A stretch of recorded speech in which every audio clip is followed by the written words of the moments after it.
Hi, my friends. Today's book is Toy Story 2.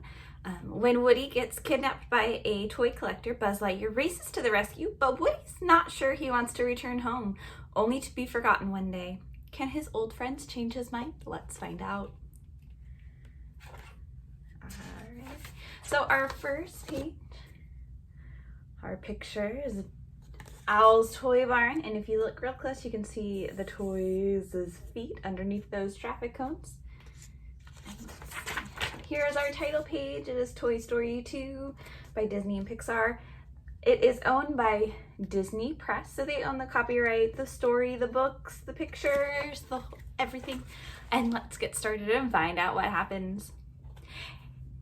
Hey, Woody! Ready to go to cowboy camp? Andy cried, bursting into the bedroom. Woody was very excited about camp, though he couldn't show his feelings to Andy. Toys were supposed to be motionless whenever people could see them. Andy grabbed Woody and Buzz for a quick adventure. Suddenly, there was a loud rip. Woody's shoulder had ripped open.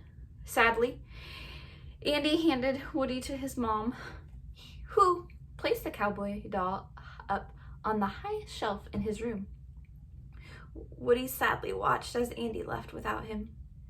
What if Andy never played with him again?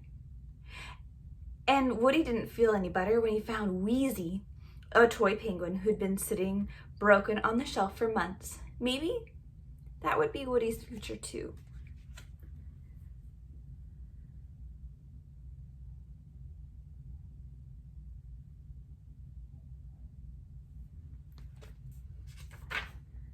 Later that day, Andy's mom had a garage sale. She came into Andy's room and chose Wheezy as one of the sale items. Thinking quickly, Woody waited until Andy's mom was out of sight, then whistled for Andy's puppy. Together, they snuck outside, grabbed Wheezy, and headed back for safety. But because of his injured arm, Woody tumbled to the ground. Then a strange man noticed Woody and picked him up and stole him. From their window upstairs, the other toys watched in horror as the man threw Woody into the trunk of his car. Buzz wouldn't let Woody be taken away so easily, so he jumped out the window and slid down the drain pipe, but Buzz was too late. The car was speeding away.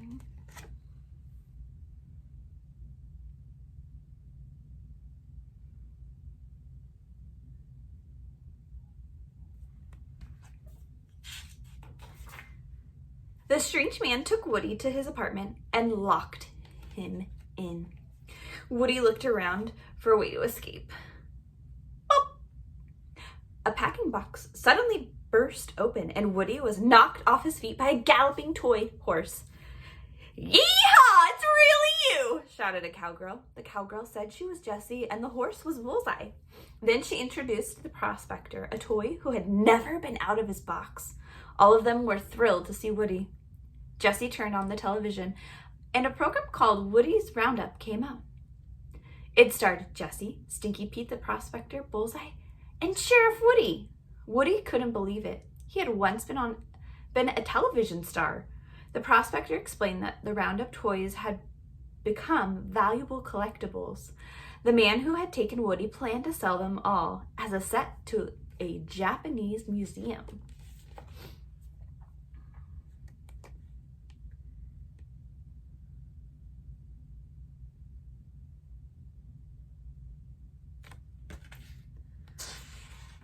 Meanwhile, Buzz and the other toys had worked out that it was Owl, the owner of Owl's Toy Barn, who had taken Woody.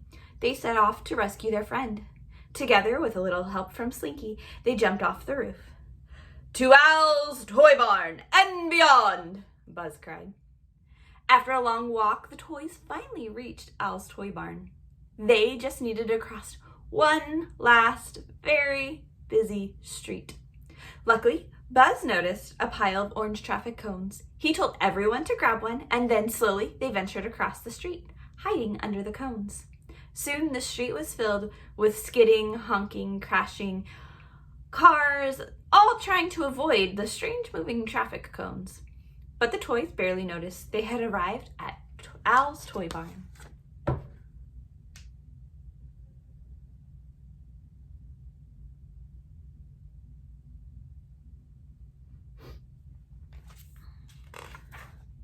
Inside Al's toy barn, aisles of shiny new toys seemed to stretch into the distance. Everyone looked up in awe. How would they ever find Woody in here? Back at Al's apartment, an old man had arrived to give Woody a makeover. The man opened up a wooden case with special trays and drawers full of toy parts and doll paint. He cleaned Woody's eyes and ears and repainted the top of the cowboy's hat where the paint had worn away. He even polished Woody's boots. Best of all, he sewed up that rip in Woody's arm.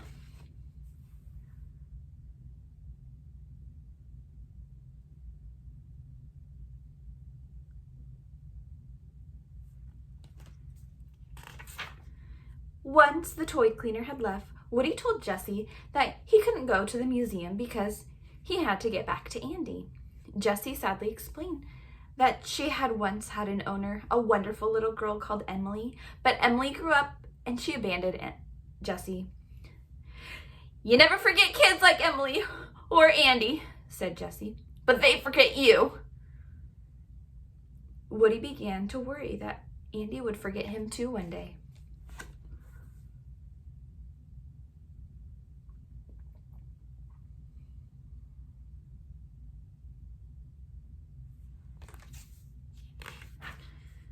Back in Al's toy barn, Buzz found an aisle full of brand new, updated Buzz Lightyear toys.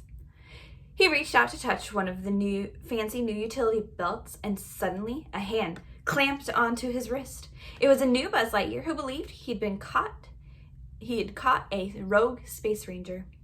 New Buzz tied old Buzz into a box and ran to join Andy's toys, and not one of them realized that they left the real Buzz behind. Outside, new Buzz was excited about his mission. He quickly led everyone into Al's apartment building through an air vent. "No time to lose," he shouted. Then, because he was a real space ranger, he tried to fly up to the top floor. Luckily, the elevator came just in time and carried everyone up instead.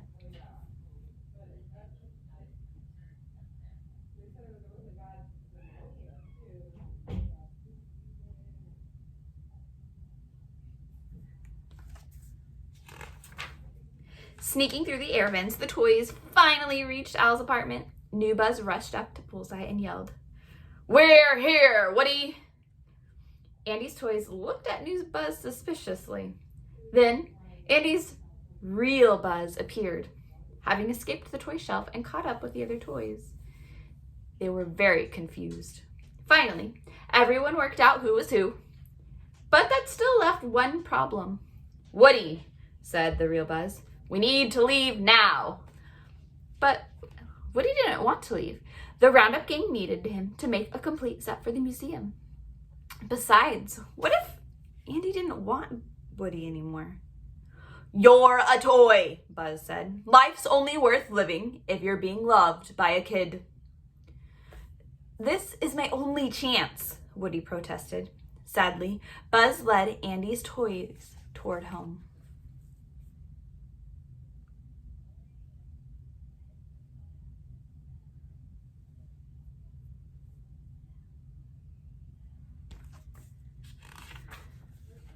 Soon, Woody realized that Buzz was right.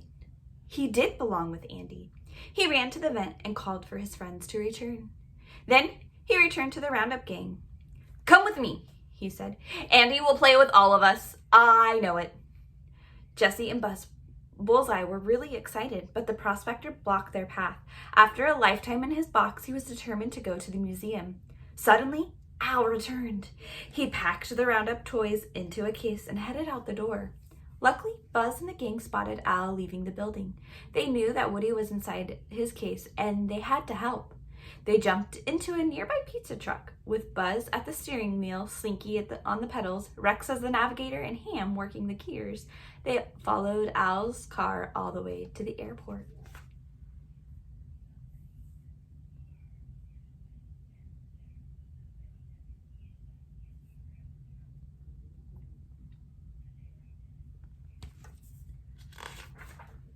The toys couldn't walk openly through the airport, but luckily, Buzz spotted a pet carrier. They piled inside, sticking their legs through the bottom so they could walk. Moving as quickly as they dared, the group followed Al and his green case. Still in the pet carrier, Andy's toys climbed onto the luggage conveyor belt. Buzz finally found Al's case, but when he opened it, pow! The prospector jumped out and punched Buzz. "Hey, no one does that to my friend," Woody yelled, tackling the prospector. With his pickaxe, the prospector ripped open Woody's shoulder again. He was about to drag Woody back into the case, but Andy's toys arrived just in time to save him.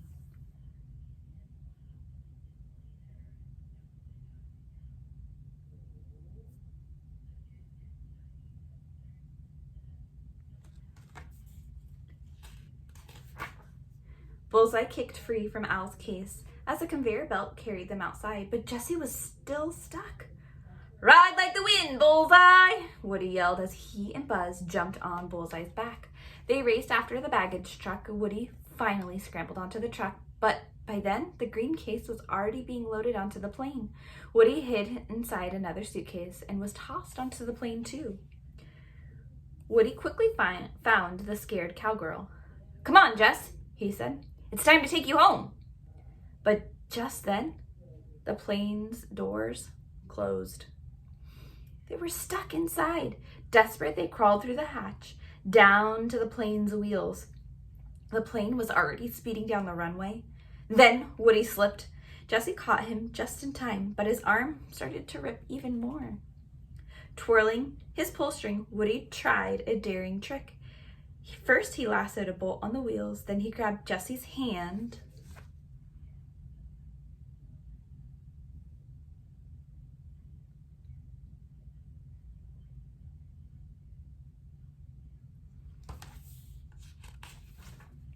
and together they swung toward the ground. As the two hurtled down and under the plane, Woody's pull string unhooked from the bolt on the plane, throwing them right to Buzz, who was galloping along on Bullseye. Everyone was safe. Watching the plane take off into the sky, Woody, Jessie, Buzz, and Bullseye danced and cheered. "That was definitely Woody's finest hour," cried Jessie. When Andy arrived from cowboy camp, he was surprised by what he found. "New toys!" he cried. "Thanks, Mom!" Jessie and Bullseye had joined all his favorites, welcoming him home. Andy couldn't wait to play with everyone right after he sewed up Woody's arm. The next day, someday, Andy would grow up and maybe he would stop playing with toys, but Woody and Buzz knew there was no place they'd rather be. Besides, they'd always have each other for infinity and beyond.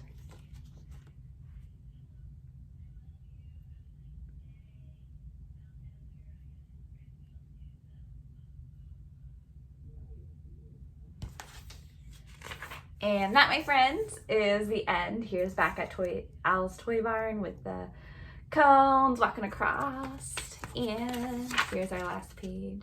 Thanks for joining me today in Toy Story 2 read along. I have one more book and that completes my Disney collection of these books. So we'll be moving on to something else. All right, thanks, my friends. Have a great day.